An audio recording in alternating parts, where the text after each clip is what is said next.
बिस्मिल्लाहिर्रहमानिर्रहीम अल्हम्दुलिल्लाह वस्सलातु वस्सलामु अला रसूलिल्लाह व अला आलिहि व सहबिहि व मन वालाह अम्मा बाद।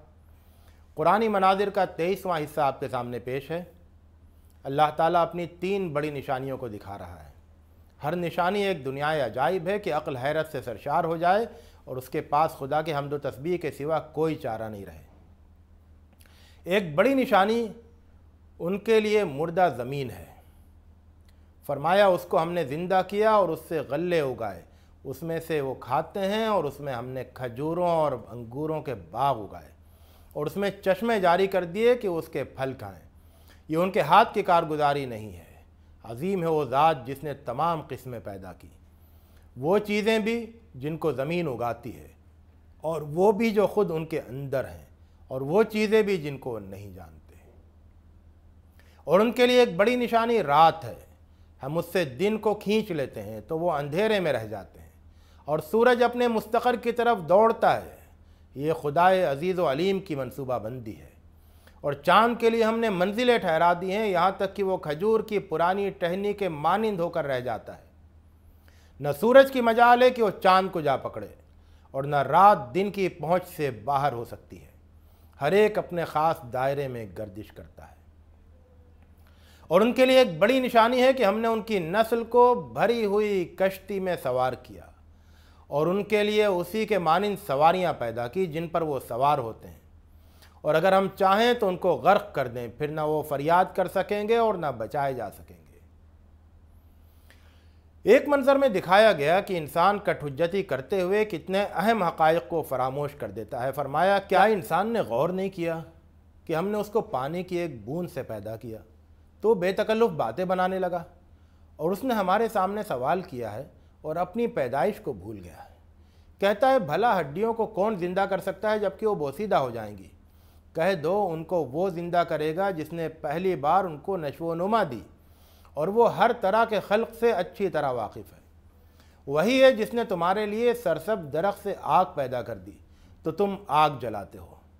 क्या जिसने आसमानों और ज़मीन को पैदा किया वो उन जैसी दूसरी मखलूक़ात पैदा करने पर कादिर नहीं है? वो तो खल्लाक और अलीम है। उसका मामला तो बस ये है कि जब वो किसी बात का इरादा फरमाता है तो कहता है हो जा, तो वो होने लगती है। फ़रिश्तों की इताअत गुजारी देखें। फरमाया, शाहिद हैं सफ़े बांधे हाजिर रहने वाले फ़रिश्ते, अल्लाह के हुक्म को नाफिज करने वाले फ़रिश्ते, ज़िक्र करने वाले फ़रिश्ते कि तुम्हारा माबूद एक ही है। वही खुदावंद है आसमानों और ज़मीन और उनके दरमियान की सारी चीज़ों का, और वही खुदावंद है सारे अतराफ़ मशरिक़ का। आसमान का नज़ारा करें।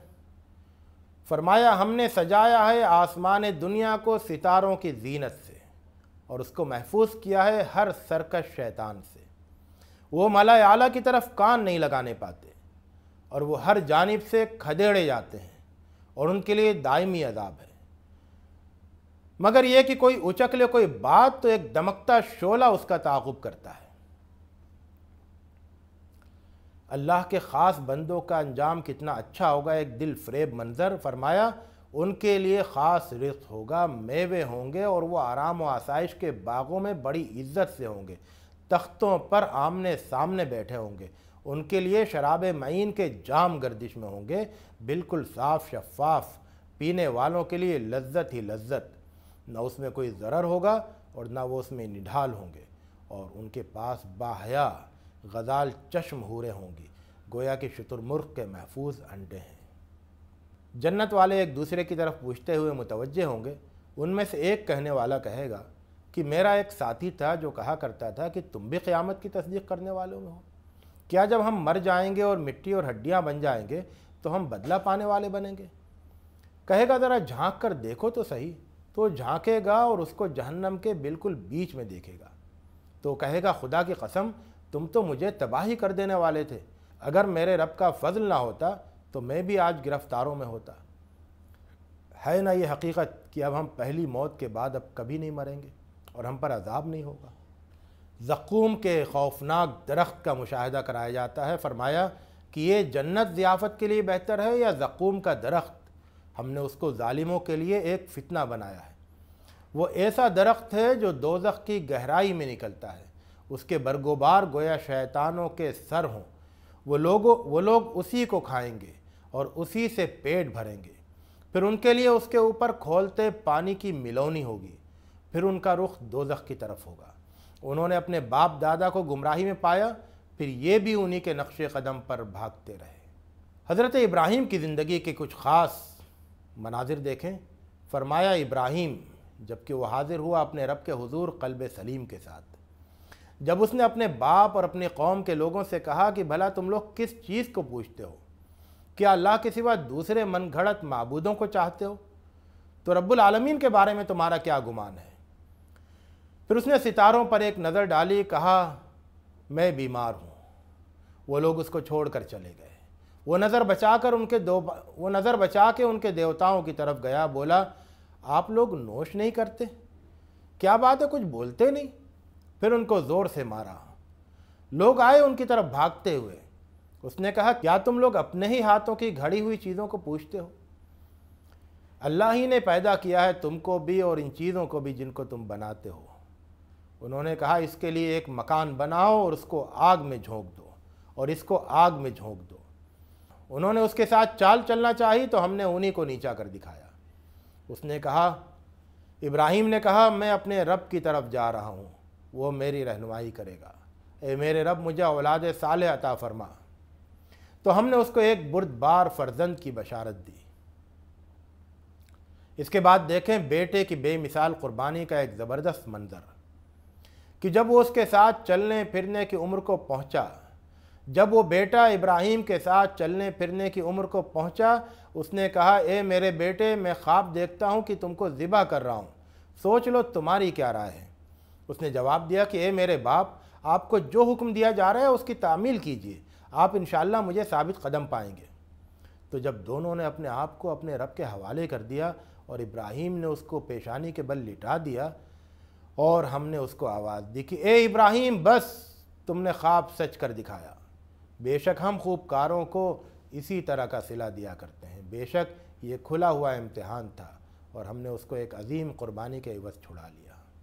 حضرت یونس کے ساتھ اللہ کا معاملہ دیکھیں۔ فرمایا یونس پیغمبروں میں سے تھا۔ جب وہ بھاگا ایک بھری کشتی کی طرف تو قرآن اندازی میں شریک ہوا تو اس کو نگل لیا مچھلی نے اور وہ سزاوار ملامت تھا۔ اگر وہ تسبیح کرنے والوں میں نہ ہوتا تو لوگوں کے اٹھائے جانے کے دن تک اس کے پیٹ ہی میں پڑا رہ جاتا۔ ہم نے ڈال دیا اسے چٹیل میدان میں جبکہ وہ نڈھال تھا، اور اس کے پاس ایک درخت بیل والا اگا دیا، اور ہم نے اس کو رسول بنا کر بھیجا 1,00,000 بلکہ اس سے زیادہ کی طرف۔ وہ لوگ ایمان لائے تو ہم نے ان کو سامان لطف دیا ایک مدت کے لیے۔ اوابین یعنی اللہ کی طرف خوب رجوع کرنے والے بندوں کے واقعات دیکھیں۔ پہلا واقعہ حضرت داؤد کا ہے۔ فرمایا کیا تمہیں فریقین کے معاملے کی خبر پہنچی جبکہ وہ دیوار پھاند کر محراب میں داخل ہو گئے؟ جبکہ وہ داؤد کے پاس اندر پہنچے تو وہ ان سے گھبرایا۔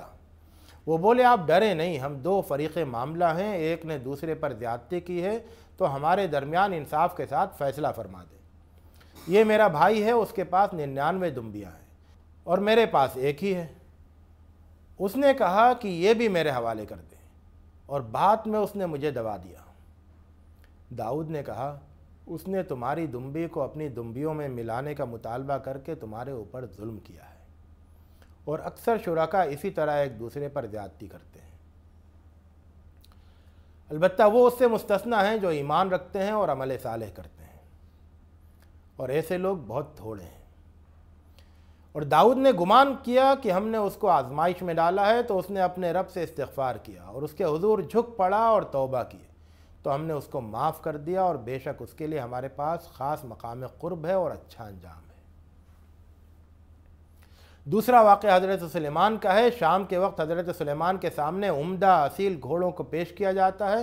وہ دوڑتے ہوئے نگاہوں سے اوجھل ہو جاتے ہیں۔ سلیمان کہتے ہیں میں ان گھوڑوں سے محبت کرتا ہوں کہ گھوڑے مجھے میرے رب کی یاد دلاتے ہیں، انہیں واپس لاؤ میرے پاس۔ اور پھر ان کی پنڈلیوں اور گردن پر ہاتھ پھیرنے لگے۔ اللہ نے ان کی خدمت میں ہوا کو لگا دیا تھا جو ان کے حکم سے چلتی، اور جب وہ منزل پر پہنچ جاتے تو مدھم پڑ جاتی۔ سرکش جنوں کو بھی جو نہایت ماہر معمار اور غوطہ خور تھے مسخر کر دیا تھا ان کے لیے، اور وہ دوسرے جو زنجیروں میں جکڑے ہوئے رہتے تھے۔ तीसरा वाक़या हज़रत अय्यूब का है। फरमाया हमारे बंदे अय्यूब को याद करो जबकि उसने अपने रब से फ़रियाद की कि शैतान ने मुझे सख्त दुख और आज़ार में मुब्तला कर रखा है।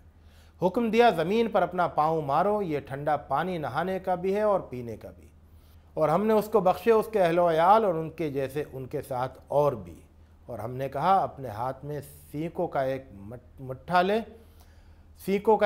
ले और उससे मार ले और कसम तोड़ने वाला ना बन। हमने उसको निहायत साबिर पाया, खूब बंदा, बेशक वो बड़ा ही रुजू करने वाला था। जन्नत का एक दिलकश मंजर देखें। फरमाया अल्लाह से डरने वालों के लिए अच्छा ठिकाना है, हमेशा के बाग जिनके दरवाज़े उनके लिए खोले हुए होंगे, वो उसमें टेक लगाए हुए होंगे और बहुत से मेवे और मशरूबात तलब करते हुए होंगे और उनके पास शर्मीली हूरें होंगी। यह है हमारा रिज़्क़ जो कभी ख़त्म होने वाला नहीं है। जहन्नम का एक हैबतनाक मंजर देखें। फरमाया सरकशों के लिए निहायत बुरा ठिकाना होगा, यानी जहन्नम जिसमें वो दाखिल होंगे। क्या ही बुरी जगह है, खोलता हुआ पानी और पीप, चखें ये लोग इसको और ऐसी और भी चीज़ें। ये भीड़ भी तुम्हारे साथ ही जहन्नम में पड़ने वाली है। वो कहेंगे इन पर खुदा की मार, ये तो दोज़ख में पड़ने वाले हैं। वो कहेंगे बल्कि तुम पर खुदा की मार, तुम ही ने हमारे लिए सामान किया। वो कहेंगे हमारे रब, जिन लोगों ने हमारे लिए इसका सामान किया उनको जहन्नम में दुगना अजाब दीजिए। और वो कहेंगे क्या बात है, हम उन लोगों को यहाँ नहीं देख रहे हैं जिनको हम अशरार में शुमार करते थे? क्या हमने उनको मजाक बनाया था या उनसे निगाहें चूक रही हैं? बेशक अहले दोज़ख की ये तो तकार एक अम्र वाक़ई है। या अल्लाह हमें जन्नत में दाखिल फरमा और जन्नत तक ले जाने वाले अमाल की तौफ़ीक़ अता फरमा। या अल्लाह हमें जहन्नम की आग से बचा और जहन्नम तक ले जाने वाले बुरे कामों से दूर रख। व आखिर दावाना अनिल हम्दुलिल्लाहि रब्बिल आलमीन।